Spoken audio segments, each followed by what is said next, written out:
Shalom. Pembacaan firman kita hari ini terdapat pada 1 Korintus pasal 10. Israel sebagai suatu peringatan. Aku mau supaya kamu mengetahui, saudara-saudara, bahwa nenek moyang kita semua berada di bawah perlindungan awan dan bahwa mereka semua telah melintasi laut. Untuk menjadi pengikut Musa, mereka semua telah dibaptis dalam awan dan dalam laut. Mereka semua makan makanan rohani yang sama, dan mereka semua minum minuman rohani yang sama, sebab mereka minum dari batu karang rohani yang mengikuti mereka, dan batu karang itu ialah Kristus.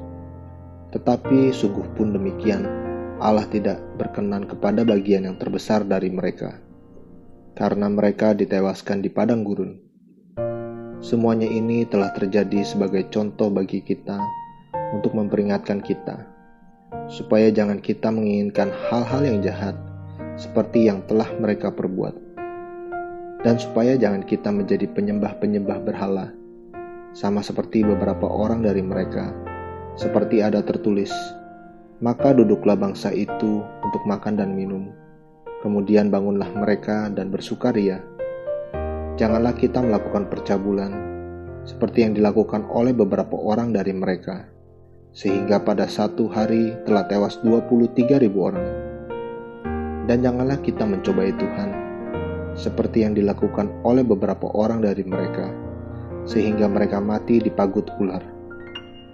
Dan janganlah bersungut-sungut, seperti yang dilakukan oleh beberapa orang dari mereka, sehingga mereka dibinasakan oleh malaikat maut. Semuanya ini telah menimpa mereka sebagai contoh dan dituliskan untuk menjadi peringatan bagi kita yang hidup pada waktu di mana zaman akhir telah tiba. Sebab itu, siapa yang menyangka bahwa ia teguh berdiri, hati-hatilah supaya ia jangan jatuh. Pencobaan-pencobaan yang kamu alami ialah pencobaan-pencobaan biasa yang tidak melebihi kekuatan manusia. Sebab Allah setia, dan karena itu ia tidak akan membiarkan kamu dicobai melampaui kekuatanmu. Pada waktu kamu dicobai, ia akan memberikan kepadamu jalan keluar, sehingga kamu dapat menanggungnya. Karena itu, saudara-saudaraku yang kekasih, jauhilah penyembah berhala. Aku berbicara kepadamu sebagai orang-orang yang bijaksana. Pertimbangkanlah sendiri apa yang aku katakan. Bukan kacauan pengucapan syukur yang atasnya kita ucapkan syukur adalah persekutuan dengan darah Kristus?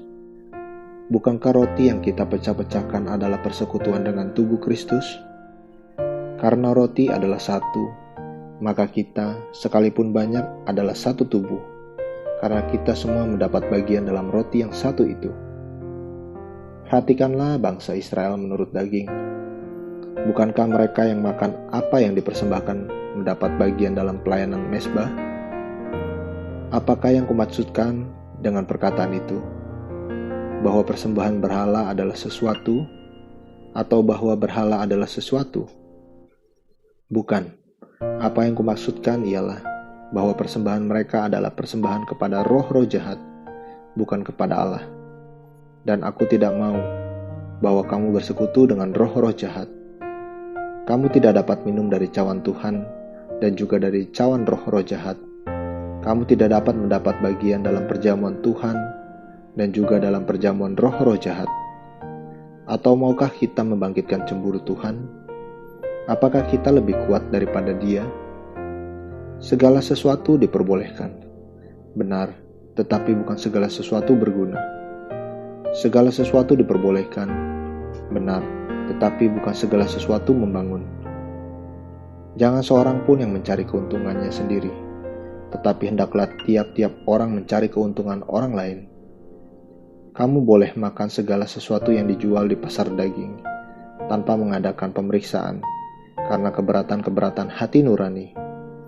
Karena bumi serta segala isinya adalah milik Tuhan. Kalau kamu diundang makan oleh seorang yang tidak percaya, dan undangan itu kamu terima, makanlah apa saja yang dihidangkan kepadamu, tanpa mengadakan pemeriksaan karena keberatan-keberatan hati nurani. Tetapi kalau seorang berkata kepadamu, itu persembahan berhala, janganlah engkau memakannya. Oleh karena Dia yang mengatakan hal itu kepadamu, dan karena keberatan-keberatan hati nurani. Yang aku maksudkan dengan keberatan-keberatan, bukanlah keberatan-keberatan hati nuranimu sendiri, tetapi keberatan-keberatan hati nurani orang lain itu. Mungkin ada orang yang berkata, mengapa kebebasanku harus ditentukan oleh keberatan-keberatan hati nurani orang lain?